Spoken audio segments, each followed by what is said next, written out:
Hello and welcome to the Mr. Brown podcast, where I reflect on my journey as an early career teacher, with a special focus on mental health. I am your host, James Brown.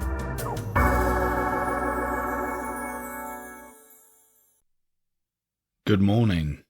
Just a quick check-in today as I'm feeling rather pooped. I've done several strike episodes recently. And in fact, the strike on Wednesday, I think, is probably why I'm feeling rather pooped.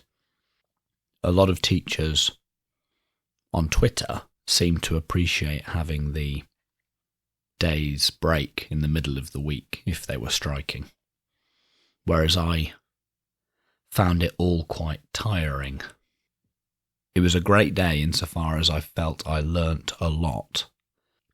I think that on balance, I made the right decision at the time, and I still feel it was the right decision, but I'll continue to weigh the pros and cons of future strike action for any future decisions. But I feel it was the right thing to do at the time, and I learnt a great deal, and learning's always tiring. Ask any of your students. And the break of routine, I think I also found rather tiring, and also just being outside for ages. So yes, rather tired, and I haven't quite yet recovered.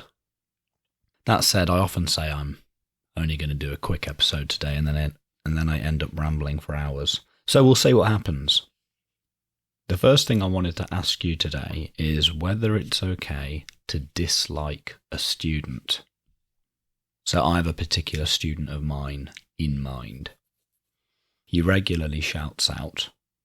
He regularly disrupts the lesson. He refuses to acknowledge when he's done something wrong. And when I say refuses to acknowledge, he will just refuse, outright refuse. I could have him in for a half an hour detention at lunchtime. I could talk to him for that full half an hour and bring all my reasoning skills to bear on that conversation, and he won't budge an inch. And he talks with a bit of an attitude. I'm sure we've all had similar students, and I found myself, or I spotted myself, starting to dislike this student. But I think it's important for me as a teacher not to dislike any of my students. Now, I threw this question out on Twitter, and some teachers seemed to think it was okay to dislike students.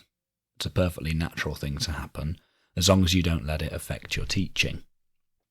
But I think that must be a very difficult or even impossible task. We've all heard about how implicit biases and prejudices can affect the way we behave.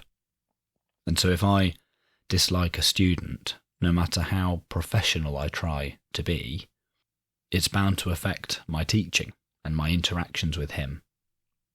And I did spot this starting to happen, so I would just be a little less patient with this student than I was with other students.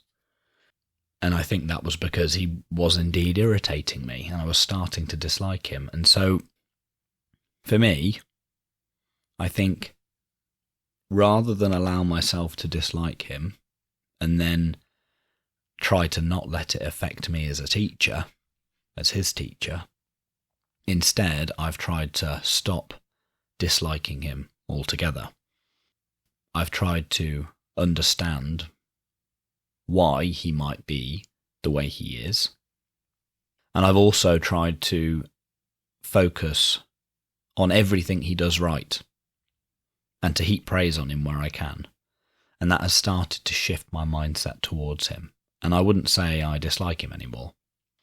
I spotted myself starting to dislike him, but I managed to stop that in its tracks. And I wouldn't say now he's one of my favourite students, but I wouldn't say I dislike him. And I think that's better. I think that's a better approach than allowing myself to dislike him and then trying to not let that dislike affect how I act as a teacher. But I'd be very interested to hear your thoughts on that one. Do you dislike any of your students? If so, how do you prevent that from affecting your work as a teacher?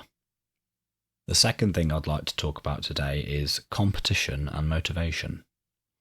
So competition is often used in classrooms as a way to motivate students, and I have found myself using it a few times recently, but I think it has to be used very carefully. So I used it once, and I think I used it badly. It was in a computer science lesson. The students had to decode some binary. There was a message that was written in binary, ones and zeros, and they had to use a key to figure out what the message was. And I said the first student, or the first few students, I think, to decode the message can get a load of points. Okay, we have a point system at our school. This seemed to really motivate a small minority of students who really believed that they could be the ones to do it first, and yet demotivate everyone else who thought, well, I'm never going to beat so-and-so, so why should I bother at all? I think that was a bad use of competition. So I think it's important when using competition that each and every student in the class feels like they could potentially win the competition. And how might you achieve this? Well, we sometimes do a STARS activity in maths where students complete questions on a worksheet. Each question is worth a certain number of stars, and once they've completed it, they get the stars, and then the students at the end with the most stars wins. Now, they do this STARS competition in pairs, and I did it once with my Year 7 class last year, where I paired the stronger students with the weaker students, so kind of leveled the playing field. So each pair had about the same chance of winning the competition because each pair had a stronger student and a weaker student. It was a bit of a nightmare with my Year 7s last year because the weaker students, well, they didn't know I was doing this. I didn't say I'm going to pair strong students with weak students. I just did it. But they all dug their heels in because they wanted to pair up with their friends rather than with who I wanted them to pair up with. So that was an issue. But I think the principle is sound. And recently, my Year 7s did a spiral assessment, and they're bonkers for raffle tickets. I don't entirely understand what's going on with these raffle tickets in the year group at the moment, but there's clearly some sort of ongoing raffle competition, and they all want to win it, and there must be some good prizes. So anyway, Year 7 teachers were given handfuls of raffle tickets to give out to exceptionally good students, and so I thought I would try to motivate, or at least give my students a little extra motivation for this spiral assessment using these raffle tickets. Now, I got them in, sat them down. Before they started the spiral, I explained to them that the reason we study maths is because it's good to be good at maths. And I think I said that 3 times. But then I said I was happy to give them an extra little incentive on top of the main reason which we study maths, because it's good to be good at maths. The extra little incentive was these raffle tickets. I said I'd award 5 raffle tickets each to the 5 students who make the most progress on the spiral assessment compared with their previous unit assessment marks. So I keep a rolling average of each student's unit assessment marks. I think that's quite useful data to have. And so I would compare their new spiral assessment mark with their rolling average, and the students who made the most progress would get these raffle tickets. So that meant that those raffle tickets, as that extra little incentive, were up for grabs by anyone in the room. Well, not really, although I didn't explain this to them. I said that everyone has got an equal chance of winning these raffle tickets, which wasn't really true. In fact, it disadvantaged the really good students because some students have been getting very high marks all year, and so they didn't really have much room to make more progress. It was the students lower down who had a lot of room in which to progress in this particular spiral. But in the end, actually, the 5 students who did make the most progress, it was quite a good mix between the higher attainers and the lower attainers in that group. But it's really nice because now on Monday, when I give them their results and I can award these raffle tickets, some students who don't ordinarily win anything, they're going to be getting raffle tickets, which is really nice because they made lots of progress. One student's spiral assessment result was 80% higher than their rolling average. Absolutely insane. So I think that was an example of using competition quite well. Now, in terms of self-determination theory, which is my favourite theory on motivation, and indeed the best theory on motivation, and by best I mean most comprehensive and most corroborated in terms of empirical studies. It stood the test of time, this one. According to self-determination theory, being well motivated to do something depends on your feelings of autonomy, competence, and also belonging. And so, according to my big book on self-determination theory, competition can be good as long as it doesn't undermine autonomy or competence. So in the earlier bad example of using competition, where most of the class felt they couldn't win the competition, that would have undermined competence. Those kids would have felt like they weren't really good enough to win the competition, and that would have been very demotivating for them. And similarly, if students were engaging in an activity solely to win something else and otherwise wouldn't engage in the activity at all, that would undermine their autonomy, so their free choice behaviour, and that would also therefore undermine motivation. So I think the upshot here is that competition can be good, but it has to be used carefully, and I'd be interested to hear how you use competition in the classroom, if you do, and how you mitigate those negative effects. Now, speaking of intrinsic motivation refers to doing something for the inherent satisfactions of the activity itself. So you do it because you enjoy doing it, rather than for some other reason, for example, to win a competition. So that's what intrinsic motivation is. The motivation is intrinsic to you and the activity when you're engaged in it. Your reason for doing it comes from within yourself, from those positive feelings of engaging in the activity, rather than from outside. Now, when a student does something wrong, misbehaves, we often give them time to reflect, usually in a DT, on what they did wrong. We may ask them, how does that make you feel? Are you proud of yourself?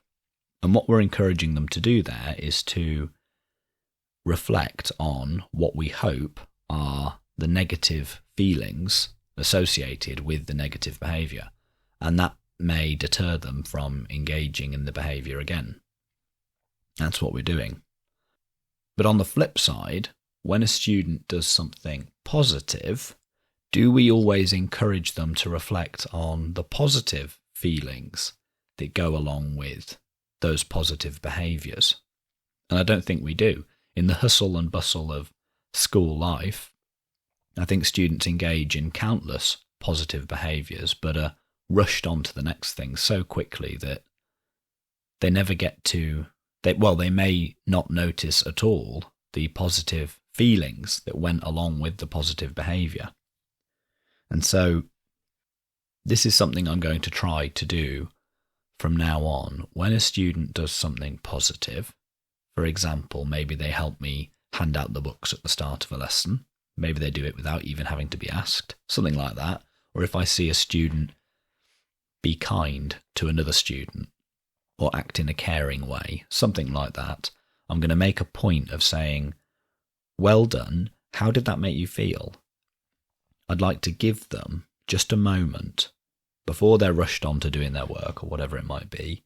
I'd like to give them a moment where they can stop and look inward and focus just for a second on how those positive behaviours made them feel. And it will be a positive feeling, no doubt. And I think by doing that, by encouraging students to look inward, that will enhance intrinsic motivation to behave appropriately, to behave well, to be kind and caring, whatever it might be. Okay, last but not least, I'll do a quick mental health check-in. My mental health has been good, very good, I would say. Again, I feel I'm working hard as part of a team, a wonderful team, and we're all working hard together in pursuit of a worthwhile goal, namely educating students, children, improving their life chances. And so all that has contributed to me feeling very good in terms of my mental health.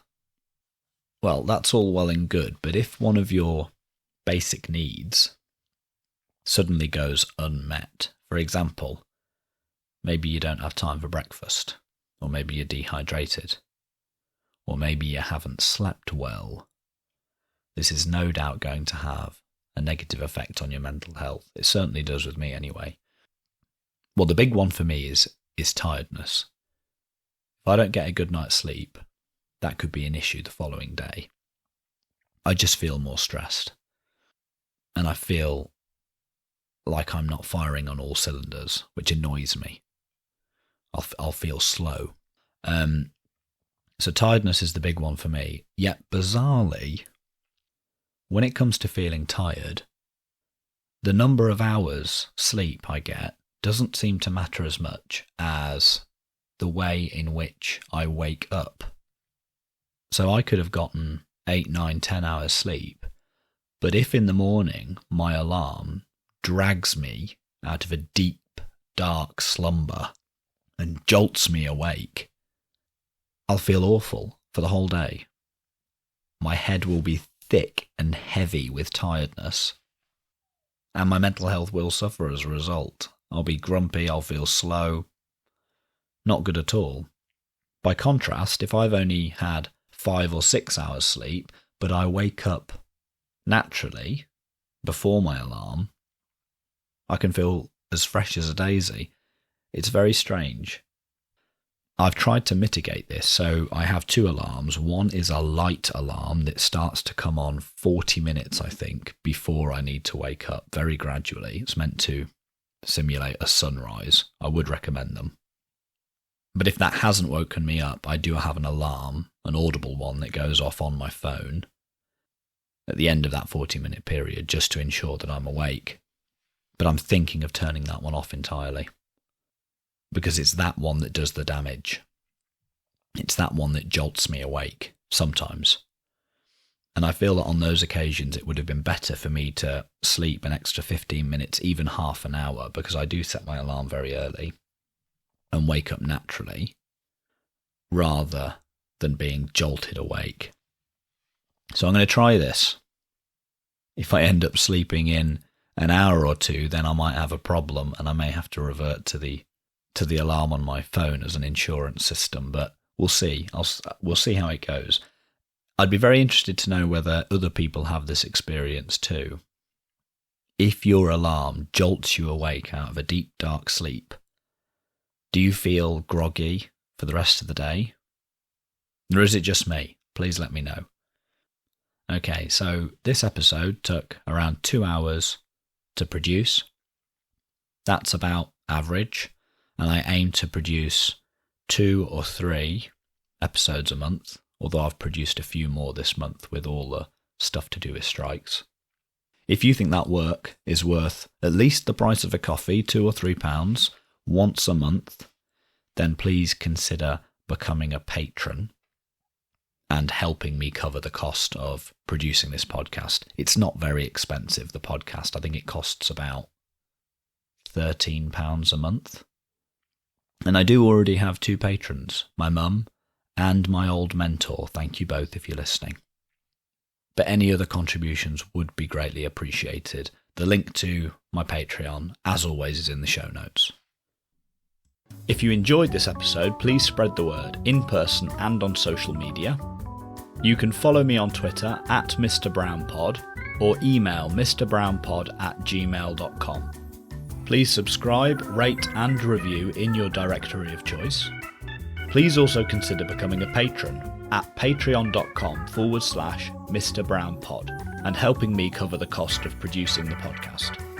Thank you, and talk again soon.